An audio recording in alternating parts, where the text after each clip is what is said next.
Good day. Excessive market volatility and unpredictability seems to be the dominant investment theme of the 2020s, with the first quarter of 2023 being no exception. In a quarter filled with continued monetary policy tightening in major economies, China's reopening and a mini banking sector scare in the US, the JSE finished the first 3 months of 2023 stronger, despite underperforming its global peers. The path higher certainly wasn't smooth, but the JSE All-Share Index ended the first quarter of 2023 4.2% stronger after it reached record levels in January when it breached 80,000 points. In contrast, the US market gained 7.9% over the period.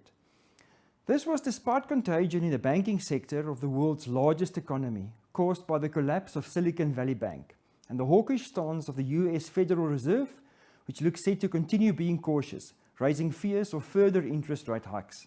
During the quarter, investors have had to come to grips with the reality of living with longer hiking cycles in advanced economies. The South African Reserve Bank, which shocked the market with a 50 basis points increase of the repo rate to 7.75% 2 weeks ago, followed suit. Persistent inflation, combined with a higher peak in advanced economy rates, more adverse risk sentiment and a weaker rand could result in the repo rate remaining higher for longer, with potential cuts coming through later than originally anticipated. SA faces a tough situation with load shedding, weak growth, unemployment, poverty and widespread corruption. Insufficient electricity will likely keep growth below 0.5% this year and dampen trend growth to below 2%. The SA Reserve Bank is in a difficult position as the upside risks to the inflation outlook remain. While the economy's growth pulse remains faint, interest rate increases from here on will likely be less effective in dousing inflation and more damaging for economic growth. The outlook for SA Inc. certainly looks dire at the moment. A question I often get asked by financial advisors is what the expectation is from our equity market, taking into account that we are pounded by negative news from an economic perspective virtually daily. Naturally, this gives our investment sentiment the proverbial left hook to the chin on an ongoing basis, just as we start to recover from the previous punch. An important point to remember is that the economy is not the market, and that economic sentiment isn't necessarily reflected in current market returns. Remember we talked about the Aussie hitting 80,000 points in January. As can be seen on the following chart, the fortunate reality for South African investors is that the local equity market is only a secondary driver for our stock market. Analysis done by RMB Morgan Stanley shows that only around 30% of the total operating performance of companies in the JSE Top 40 Index originates from SA. With interest rates now in its highest level since 2009 and the persistent uncertainty and volatility in equity markets, one can understand the temptation of wanting to capitalize on the attractive returns from cash and other short-term fixed interest instruments, at the expense of asset classes with higher long-term return potential, in order to feed our need for instant gratification. It is natural human urge to want good things and to want them now. But as the saying goes, all good things come to those who wait. Investment success is not measured in months or even years, but in decades. We need to remember that short-term interest rates, just like any other asset class, can also be unpredictable. Abandoning a carefully constructed financial plan based on a specific risk profile and time horizon can be detrimental to long-term outcomes. As the next chart illustrates, the current rates hiking cycle has been one of the quickest in recent history, and we have to be aware that as we discuss issues like the potential end of monetary policy tightening, it also means that interest rates will go down again accordingly. Also keep in mind that South Africa formally introduced inflation targeting in February of 2000. This is a framework in which the central bank uses monetary policy tools, especially the control of short-term interest rates, to keep inflation in line with a given target. South Africa's inflation target range is 3 to 6%. No one knows what is going to happen in the short term when it comes to interest rates, bond yields, or the stock market.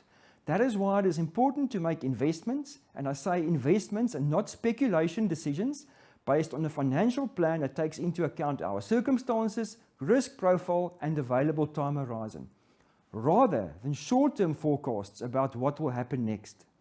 The best recipe for long-term investment success is, was, and always will be a diversified portfolio with exposure to all the relevant asset classes, with the level of exposure linked to the time horizon of the investment.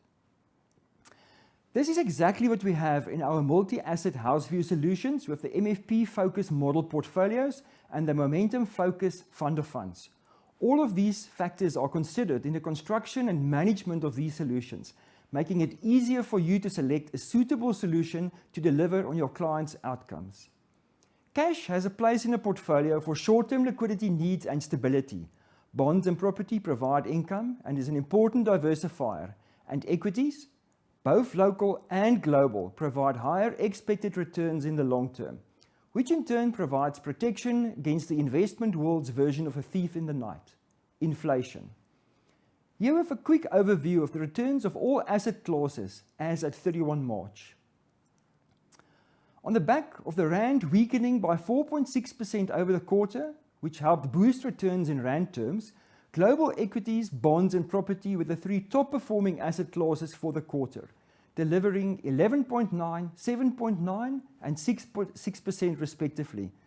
This is a stark contrast to overall returns for 2022, where they were the three bottom performing asset classes. The significant volatility in markets caused by the collapse of Silicon Valley Bank in March prompted a sharp rally in government bonds amid falling yields, meaning that prices rose, which contributed to the overall strong returns from the asset class. All asset classes, except for South African property, ended the quarter in positive territory. Returns for the house view multi-asset solutions, MFP focused model portfolios, and the momentum focused fund of funds were positive for the quarter and in line with their peers over their time horizons.